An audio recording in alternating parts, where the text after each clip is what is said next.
नवरा माझा नवसाचा 2 या सिनेमाकडून संपूर्ण महाराष्ट्रालाच खूप मोठी अपेक्षा आहे, पण ही वाढलेली अपेक्षा हा सिनेमा भंग करेल का? 20 सप्टेंबरला नवरा माझा नवसाचा 2 हा सिनेमा प्रदर्शित होतोय।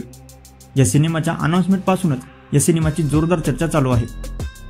सिनेमाची जेव्हा रिलीज डेट अनाउन्स करण्यात आली तेव्हा या रिलीज डेटच्या व्हिडिओला फक्त 24 तासाच्या आतच 12 मिलियनहून अधिक लोकांचे व्ह्यूज मिळाले होते आणि आता या व्हिडिओचे व्ह्यूज हे 16 मिलियन पर्यंत पोहोचले आहेत, जे की आतापर्यंत कुठल्याच मराठी सिनेमाला इतक्या कमी वेळेत मिळालेले नाहीयेत। यावरूनच एक अंदाज लावला जाऊ शकतो या सिनेमाला प्रेक्षकांचा कसा प्रतिसाद मिळणार आहे। आता नुकताच या सिनेमाचा पहिला टीजर प्रदर्शित झाला आहे, ज्यावरून थोडाफार अंदाज लावला जाऊ शकतो की यावेळी या सिनेमाच्या कथेत काय असू शकेल। जसे की पहिल्या भागात सचिन पिळगावकर आणि सुप्रिया पिळगावकर हे एक नवस फेडण्यासाठी गणपतीपुळेला एक बाहुला घेऊन जातात, तसंच यावेळीही हे जोडपं एक दुसरा नवस फेडण्यासाठी गणपती बाप्पाची मूर्ती घेऊन रेल्वेने रत्नागिरीपर्यंतचा प्रवास करतील। जसे की टीजर मध्ये सुरुवातीलाच एक टीव्हीवरील बातमी दाखवली जाते।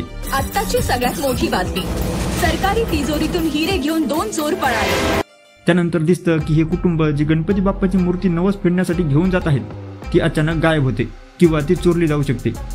मूर्ती कुठे गेली? तर यावरून असं कळतंय की सरकारी हिरे चोरीला गेले आहेत आणि आता तो हिरे चोरणारा चोर याच कुटुंबासोबत कोकण रेल्वेने प्रवास करतोय आणि कदाचित असंही असू शकतं की तो चोर चोरलेले हिरे या गणपती बाप्पाच्या मूर्तीत लपवून ठेवेल आणि नंतर तेच हिरे परत मिळवण्यासाठी तोच चोर आता गणपती बाप्पांची मूर्तीही गायब करेल।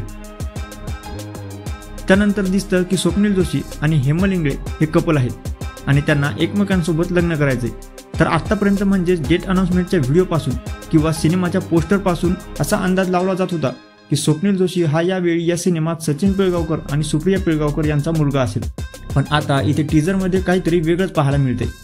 जसं की इथे स्वप्नील जोशी, सचिन पिळगावकर, सुप्रिया पिळगावकर आणि हेमल इंगळे बसलेले आहेत, यात त्यांची चर्चा चालू आहे असं दिसतंय। त्यातच स्वप्नील जोशी बोलतो की आपल्या मुलीचा हात असा बेकार मुलाच्या हातात एकदम देऊन टाकायचा म्हणजे। तर आता इथे कदाचित सुप्रिया पिळगावकर या सचिन आणि त्यांचं लग्न कसं झालं हे स्वप्नील जोशी आणि हेमल इंगळे यांना सांगत असतील।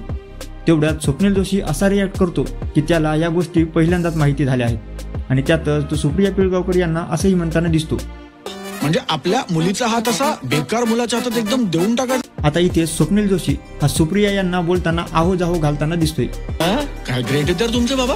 जसं की सुप्रिया ह्या जर सिनेमात त्याच्या आईच्या भूमिकेत असतील तर तो त्यांना आहो जाहो का घालेल, आणि यावरून असंही कळतंय की हेमल या सचिन आणि सुप्रिया यांच्या मुलगी असतील आणि स्वप्नील हे जावई।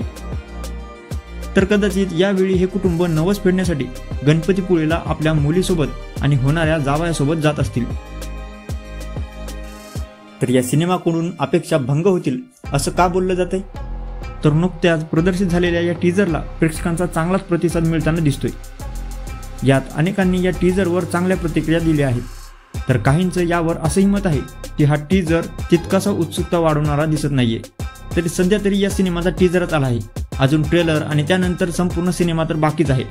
मग नंतर कळेलच की हा सिनेमा लोकांच्या अपेक्षेवर किती खरा उतरेल।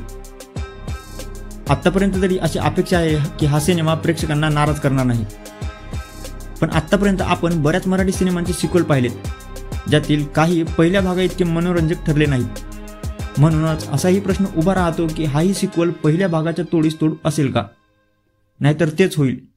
इतका वाढलेल्या प्रेक्षकांच्या अपेक्षा ह्या भंगच होतील।